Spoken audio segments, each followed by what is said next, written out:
You're watching Mirror 7 News. Stay informed, stay ahead for more news. This weekend, large crowds gathered in Toronto and Vancouver as part of nationwide Draw the Line rallies, sending a strong and defiant message to the federal government. These demonstrations weren't small, scattered affairs. They were vibrant, coordinated actions that drew people from a wide range of movements and communities. What united them was a shared frustration with Prime Minister Marc Carney's government and its current direction. In Toronto, protesters filled the streets, starting at Sankofa Square, before marching toward Queen's Park.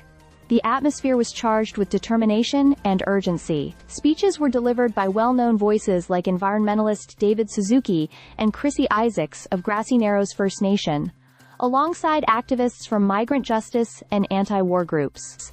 Similar scenes unfolded in Vancouver, where demonstrators gathered outside the downtown library. Both cities reflected the spirit of a movement that organizers say stretched across 70 cities nationwide.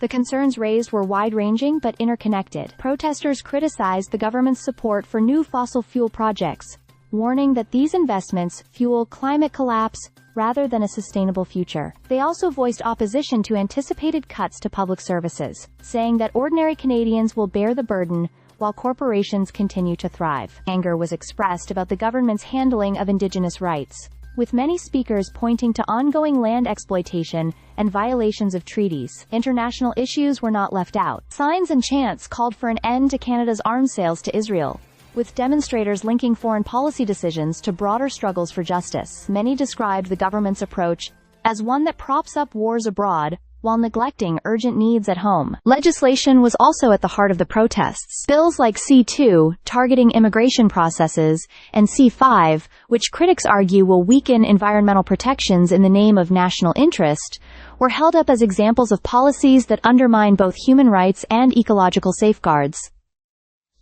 With the federal budget set to be tabled in early November, organizers stressed that now is the time for citizens to show resistance.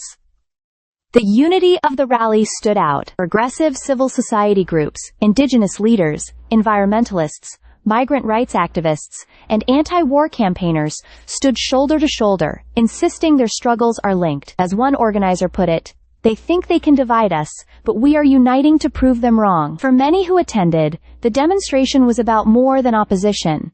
It was about building hope. From young families pushing strollers to elders in their 80s and 90s, participants emphasized that showing up in numbers can inspire change. As one attendee put it, "These people give me hope.